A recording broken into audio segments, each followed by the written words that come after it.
नमस्कार, स्वागत है आपका फेसबुक के लाइव पेज पे। मैं हूं प्रणय शर्मा और इस वक्त मेरे साथ मौजूद हैं दिल्ली बीजेपी के नए प्रदेश अध्यक्ष आदेश गुप्ता जी। आदेश जी, बहुत बहुत स्वागत है आपका और बहुत बहुत बधाई। थैंक यू, बहुत बहुत धन्यवाद। आदेश जी, इस जो नियुक्ति हुई है इसे किस तरीके से देखते हैं, क्योंकि अभी तो कोरोना काल भी दिल्ली के अंदर चल रहा है, तो चुनौती पहले दिल्ली को कोरोना मुक्त करने की आपके सामने होगी। बिल्कुल, दिल्ली में जब से कोरोना महामारी का प्रकोप पूरे देश और दिल्ली में आया है, भारतीय जनता पार्टी के कार्यकर्ता लगातार सेवा काम में लगे हैं और काम कर रहे हैं। लेकिन इस बीच में जिस तरह से केसेस बढ़े हैं और दिल्ली सरकार का जो रवैया है वो बहुत ही असंवेदनशील है, जिसके कारण से दिल्ली के लोग बहुत परेशान हैं। उनको हॉस्पिटल में एडमिशन नहीं मिल रहा है, उनको बेड्स नहीं मिल रहे हैं, सरकारी अस्पतालों में समुचित इलाज नहीं हो रहा है, और वहीं दूसरी तरफ प्राइवेट हॉस्पिटल में उनको इतने महंगे इलाज हो रहा है जिससे कि कोई आम आदमी करा नहीं सकता है। 5 लाख और 10 लाख 15 लाख रुपए लिए जा रहे हैं। तो ऐसे समय में दिल्ली सरकार उन पर कोई कार्रवाई नहीं कर रही है और अपनी तरफ से कोई भी उन्होंने ऐसा कदम नहीं उठाया है। यानी पहला जो कदम आपका होगा बतौर प्रदेश अध्यक्ष, वो कोरोना से मुक्ति दिल्ली वासियों को मिले, इसको लेकर ही रहने वाली है। इस समय तो मैं समझता हूँ कि हर एक नागरिक का और सभी का यही काम है, और भारतीय जनता पार्टी विशेष रूप से हमारे प्रधानमंत्री नरेंद्र मोदी जी ने जिस तरह से लोगों को सुविधाएं देने के लिए, लोगों को राहत देने के लिए काम किया है, उसी क्रम में हम लोग पार्टी का ये काम करते हैं। और इसके साथ साथ मैं ये कहना चाहता हूँ कि इस समय जो दिल्ली सरकार है वो जिन मोर्चों पर फेल हुई है, जिनके कारण से इतनी भारी संख्या में श्रमिक, मजदूर, यहाँ काम करने वाले लोग, दिल्ली में रहने वाले, जिनको यहाँ से पलायन होने पर मजबूर होना पड़ा है, उनको दिल्ली सरकार राशन और खाना भी उपलब्ध नहीं करा सकी।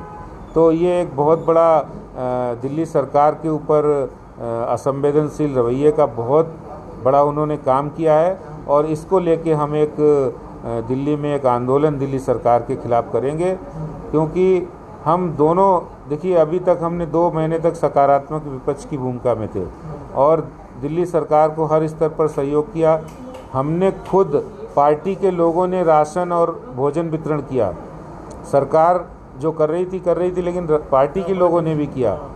तब हमने कुछ नहीं कहा। लेकिन अब जब तकलीफ़ ये हो रही कि लोगों को इलाज नहीं मिल रहा, लोगों को, गरीब लोगों को खाना नहीं मिल रहा, लोग यहाँ से भागने को मजबूर हुए, और दिल्ली सरकार विज्ञापन पे पैसा खर्च कर रही है, तो ये सब चीज़ें हैं जिसको लेकर हम लोग जनता के बीच जाने वाले। आदेश जी, आपका नाम सबके लिए चौंकाने वाला था, क्योंकि कई बड़े नाम और कई बड़े चेहरे दौड़ में थे। तो बतौर प्रदेश अध्यक्ष की नियुक्ति को आप किस तरीके से देखते हैं, क्योंकि जिम्मेदारी भी कई होंगी और चुनौतियां भी कई। बिल्कुल, देखिए, कोई भी जिम्मेदारी होती है तो चुनौतियां स्वाभाविक हैं, और इन चुनौतियों का सामना करना एक राजनीतिक कार्यकर्ता के रूप में ज़रूर करूँगा। पार्टी के संगठन को मजबूत बनाऊंगा, कार्यकर्ताओं तक एक विश्वास जाएगा, कार्यकर्ताओं में विश्वास पैदा होगा, भारतीय जनता पार्टी मजबूती के साथ बनकर दिल्ली में अच्छा काम करेगी। इससे पहले भी एमसीडी से ताल्लुक़ रखते हुए कई नेताओं को प्रदेश अध्यक्ष बनाया गया है। आपको भी अब एक बार फिर से एक एमसीडी से व्यक्ति को, एमसीडी से ताल्लुक़ रखने वाले नेता को इस कुर्सी पर सौंपा है, तो यकीनन काफ़ी ज़्यादा भरोसा आपके ऊपर पार्टी ने जताया है। हाँ, बिल्कुल, मैं मानता हूँ कारपोरेशन की जिम्मेदारी थी और उसमें मेयर के रूप में काम किया है। कारपोरेशन की भी अपनी चुनौतियाँ हैं, लेकिन दिल्ली सरकार का जो कारपोरेशन के प्रति रवैया है भेदभावपूर्ण, सिर्फ इसलिए कि भारतीय जनता पार्टी शासित है, तो ये ठीक नहीं है। क्योंकि कारपोरेशन भी अल्टीमेटली पब्लिक के वेलफेयर के लिए काम करता है, और दिल्ली सरकार का ये नैतिक और संवैधानिक दायित्व भी है कि उसको सहायता उपलब्ध कराए। कानून भी यही कहता है, लेकिन दिल्ली सरकार हर विषय पर राजनीति करती है।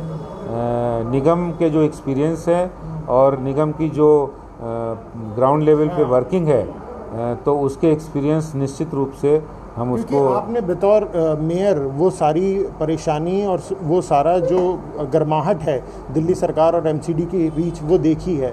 क्या कोशिश यही रहेगी कि कम से कम अब वो दूर हो सके और जनता का काम हो सके? बिल्कुल बिल्कुल। जिस तरह से दिल्ली सरकार का रवैया है, हम तो पहले यही कहेंगे कि केंद्र कारपोरेशन अल्टीमेटली पब्लिक के लिए काम करता है। दिल्ली सरकार को उसकी पूरी तरह मदद और फंडिंग करनी चाहिए। अगर नहीं करते हैं तो हम जनता के बीच जाएंगे और बताएंगे कि जो सरकार दिल्ली के लोगों ने उनको चुनकर भेजी है वो दिल्ली के हितों पर, दिल्ली के लोगों के हितों पर के लिए काम नहीं कर रही है। एक आखिरी सवाल, अब जो चुनौती है या जो अगला मिशन है वो 2022 के निगम चुनाव रहने वाले हैं, तो उस पर पार्टी की कोशिश होगी, क्योंकि विधानसभा में लगातार असफलता के बाद पार्टी को दोबारा से निगम में जीत हासिल करना भी एक बड़ा दायित्व रहेगा आपके ऊपर।